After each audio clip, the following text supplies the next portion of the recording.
রোজার মাসে ইফতারিতে বেগুনি পেঁয়াজি খাতে খাতে যখন একঘেয়েমি লেগে যাবে তখনই ঘরে থাকা উপকরণ দিয়ে বানাই ফেলবা রাশিয়ান চিকেন ডোনাট।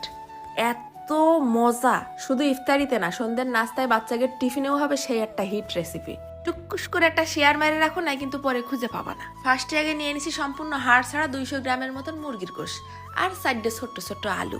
এই রেসিপি বানানো একদম সহজ।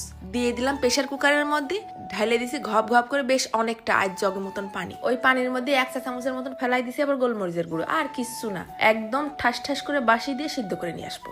এইবার নিছি ঘরে থাকা নর্মাল শক্ত সিমাই, হাত দিয়েই ভাঙে চুরে একদম চুরমার করে ফেলতে হবে, যত ছোট করা যায়।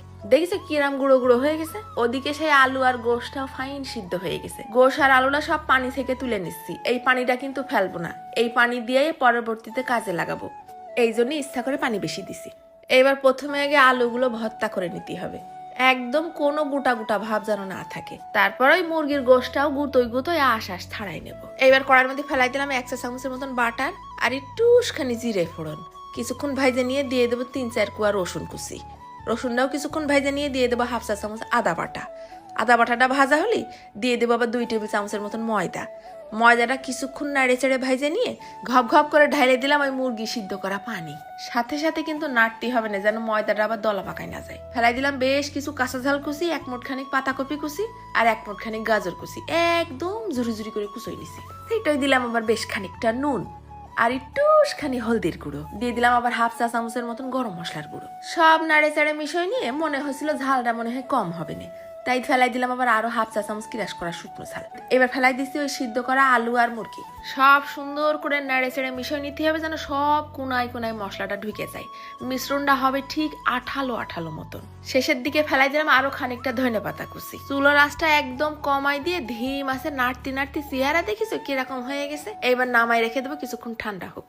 এইবার 1 কাপ আটা বা ময়দার মধ্যে ওই যে মুরগি সিদ্ধ করা পানি সেটা দিয়ে সুন্দর করে গুলাই গুলাই কোটিং এর জন্য একটা গুলা বানাই নেব, এটাও লাগবে না পরে। যেই মুরগিটা ঠান্ডা হয়ে গেছে তখন হাতের মধ্যে তেল মাখাই নিয়ে গোল গোল করে আগে হাতের উপরে নিয়ে চ্যাপটা চ্যাপটা করে মাঝখানে আবার একটুখানি ফুটো করে দেবো, মানে একটু চাকা চাকা ভাব হবে আর কি। তবে তোমরা ইচ্ছা মতন শেপ দিয়ে বানাতে পারো। সব যখন বানানো শেষ তখন একটা করে চিকেন ডোনাট তুলে নিয়ে এসে ময়দার মধ্যে আচ্ছা মতন চুবই নিয়ে সিমাইয়ের উপর ছাড়ি দিতে হবে। এরপর সিমাইটা সুন্দর করে চারিপাশে লাগাই নেব। ঠিক এই পর্যায়ে বানায় তোমরা ডিপ ফ্রিজের মধ্যে রেখে দিতে পারবা প্রায় 2 সপ্তাহের মতন। খালি ভাইজে খাওয়ার ঘন্টা খানিক আগে বের করে তেলটা মিডিয়াম গরম করে মুসমুসে করে ভাইজে নিতে হবে। সব থেকে মজার বিষয় হলো এই চিকেন ডোনাটের ভিতর পর্যন্ত অতটা তেল চষে না, বাইরেটা মারাত্মক ক্রিস্পি আর মধ্যেটা হচ্ছে একদম গোশে ভরপুর। গোশের মধ্যে সিদ্ধ আলু দেওয়ার কারণে একদম মোলায়েম হয়ে দাঁতের তলে বেটে যাচ্ছে। পোলা ফানরে এরম করে ভাইজে দিবা, টিফিন বক্স আর কোনোদিন খালি আসবে না।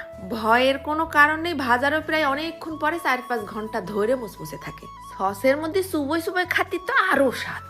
এত মজার জিনিস বাবারে বাবা, এইসব দেখলে কারো ডায়েট ঠিক থাকে? নিজেরা কন্ট্রোল করাই তো কঠিন হয়ে যাচ্ছে।